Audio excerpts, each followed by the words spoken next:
Hey, how's it going, guys? Just wanted to give a quick update to the PTS balance. There's been some balance changes on the PTS. This probably won't be the only PTS balance changes because obviously it's a season patch. There's a lot of changes, some potentially broken ones, but these are the big ones that they are actually bringing live into the PTS that we can actually experience for ourselves. So the Wheelix Guide was supposed to be this weekend, but then, kind of Smite World Championships is a thing, so gonna be focusing on that for the most part. But of course, still going to do a quick update on this. Let's get into it with chaotic beads. So this is something that Hyras, they probably should have caught on to this, but I didn't actually catch this. It did not have a limited number of usages. So characters that have multiple pieces of CC on one ability, for instance, Hunbat's ult. It CCs you like 8 times. It's a tick CC. So it was pretty much one-shotting Humbats. Every time he ulted somebody, they would just stand in there with chaotic beads, and he would die. He would pretty much 100% be dead every single time, because obviously they chase you. I mean, Humbats would need to... He needs to Aegis of relic usage, the individual relic usage, so that was a little unfair. Opened up a bit of a can of worms. They probably should have caught that, but to be fair, I didn't catch it either.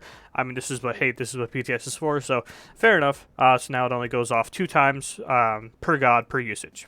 So, and then Belt of Insatiable Hunger. Called this one wrong. This belt was definitely way, way better than I thought it was going to be, and the other belt was just not nearly as good as this one.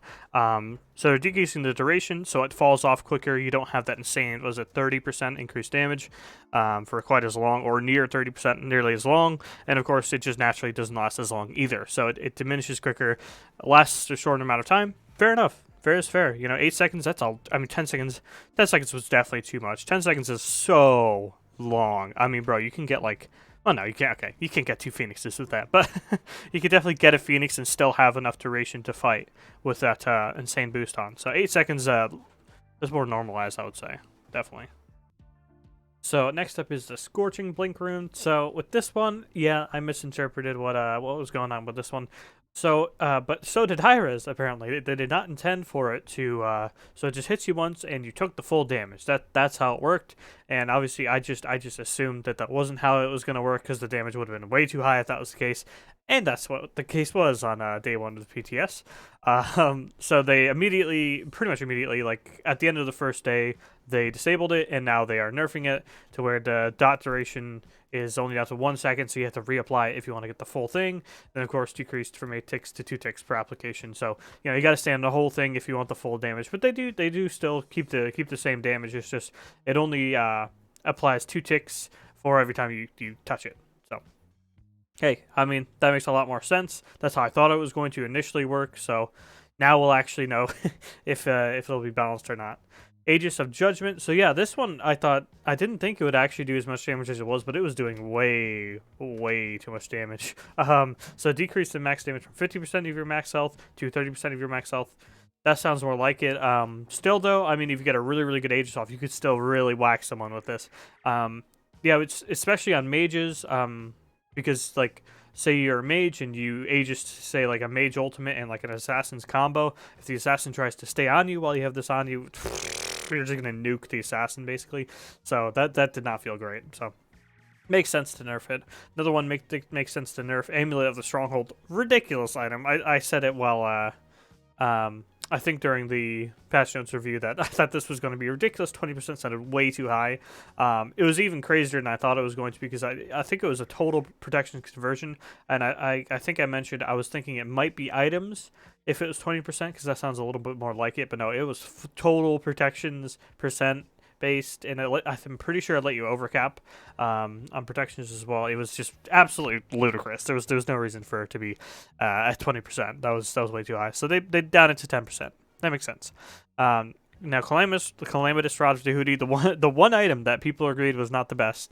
So the decrease of cooldown, they've got to a third the cooldown of it. Okay, so that's a lot more like it. I think 30 seconds is a lot more like it. So like 90 seconds, that's an ultimate, right? You're not going to be using your ultimate in every single combo. But 30 seconds, that's around about the amount of time it takes for a small engagement to happen. You back off, then you fight again. So it seems like you would get 2 Calamitous Rods with duties off during like a scuffle, not like a straight team fight. So I think that makes more sense. Bring it around to more 40%. scaling makes sense. That's a better number. It's just you really got to be careful with items like this. Because even just simple on-hit items like a kin size, like your Soul Reavers, they could be absolutely ridiculous if you're not careful with the numbers. And this could be the same exact way, especially characters with built-in lockdown, like a Morgan Le Fay or an Agni, who are just going to apply this meteor every single time. But yeah, here's something really interesting. And I guess we'll just have to feel out how this feels. They're buffing all of the mage flat pen items to 15 instead of just 10. Really, really interesting to me why they're doing this, because keep in mind a lot of the mage items as well, we're getting a little power boost here and there. But the thing is, like the Spear of Desolation and Divine Rune, they're staying at their same magical power. And like, and they're already being built almost first item, and a lot of supports are getting them like third item and stuff, because they are really, really good feeling items. And I guess they're just buffing flat pen to buff flat pen, I guess? It doesn't really... It just might be a little too strong, because Divine and Spear are really good. Well, Spear of Desolation are really good items right now. They're bought pretty much every game. It's usually one or the other, usually not together, but you do still see people buy them together. And now that if they're bought together, it's going to be even crazier. And the power spike from Divine Rune, a 2300 item with 100 magical power, anti-heal, and now 15 flat penetration. I mean, that's almost impossible to skip over now. I mean, Chronos Pendant, still Chronos Pendant, that didn't get changed, but I mean, it doesn't really I know like the Divine Rune Rush is happening because like mages don't really feel like they have a lot of good first, second items. Like they do the same thing every game, but yeah, this seems a little unnecessary to me. So Blackthorn Hammer is getting nerfed. Pretty obvious. I don't really know why why they shifted around the item like they did. Like they reduced the power a little bit by 5, and then reduced the health by a little bit by 50, and then gave it really solid protection stats. Like 25 is a really solid amount of protections to have of each, at least. It's a really solid amount of protections for 2250. That was just a really weird moving around of the item. Like it's just still clearly going to be a very sought after item. So I didn't really see the trying to shift it around like that. Like it didn't really make a lot of sense. It didn't feel like they were nerfing it. It felt like they were changing an already very, very popular item to something that would still be very, very popular. But yeah, finally a cost increase to 2400. That sounds more like it for an item like this. And then decrease in power back down to 30, something a little more.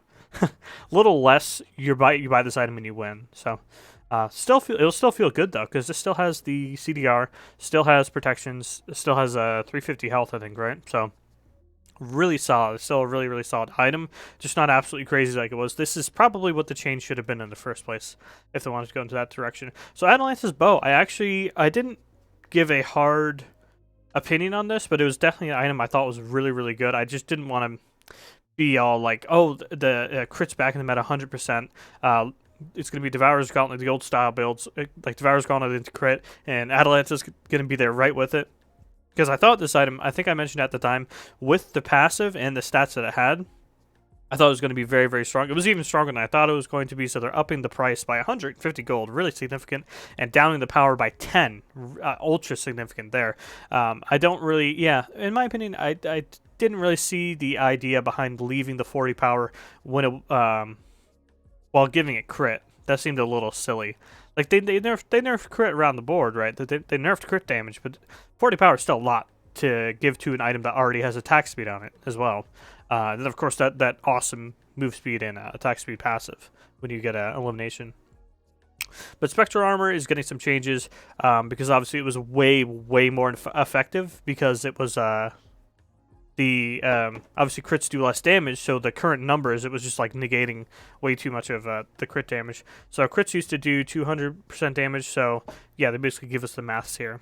Nerf Spectral damage, so yeah, it comes down in terms of power as a counter item, but again, I do think crit's going to be really solid. And of course, you basically have Malice and Deathbringer. Yeah, the Malice Deathbringer item was a lot better than I thought it was going to be. It seems like that's probably going to be the one people go for over the poison one, thank goodness. Yeah, I'll take an Izanami 2 in my face every half second over getting slowed and having my damage reduced. That feels a lot worse in my opinion. But still, I still think crit's going to be really solid. But yeah, it's understandable why they want to move Spectral around to sort of accommodate for the changes in crit. So Naja, this was also something I didn't pick up on. I really should have, because I really like Naja, so I should have picked up on this. But yeah, since crits are doing less damage, Naja ultimate, yeah, it was going to get a damage reduction on it. Not really something I thought about at the time, but yeah, he does literally crit. It's affected by Deathbringer and stuff. It's not just like a visual thing where it says it's critting, but it's actually not. He is actually critting, so they're upping the damage. I mean, they should just up this to like 15 million or so. Naja deserves it at this point. The boy's been through too much. He deserves it. But okay, they are actually upping the scaling as well, which is extremely helpful, especially considering a lot of the builds that are going to be around. A lot more power and percent pen all around the board, really. So I think that's going to feel absolutely stellar on him. And yeah, I think the Malicious Deathbringer, I think that's what it's called, Malicious Deathbringer. I think that's going to be awesome on Naja. I didn't even think about that when I first saw it. I really should have. But yeah, super excited to try out Naja. It's like, and then there's just a bunch of bug fixes. So the big thing for me, the big things for me, I really want to try Naja with that Malicious Deathbringer. I need that in my life. I need to try that out. And then I am really interested to see where these mage pen items go, because this seems really unnecessary to me, and it seems like it's going to make them, that it's going to make Deso and Divine, which are already really solid items, it's going to make them way overblown. And then I think a lot of these balance changes are just the sensible thing to do, especially Chaos Beats. So those are the PTS balance updates so far. And if there's only like 2 or 3 changes, because there was actually the reason I'm making the video is because there's enough changes for me to justify making the video. But then if there's only like 2 or 3 balance changes, I won't make a video about that. But yeah, I think there was a few talking points here. So super excited to see where we go from here. So that's all I have for now. Thanks for watching.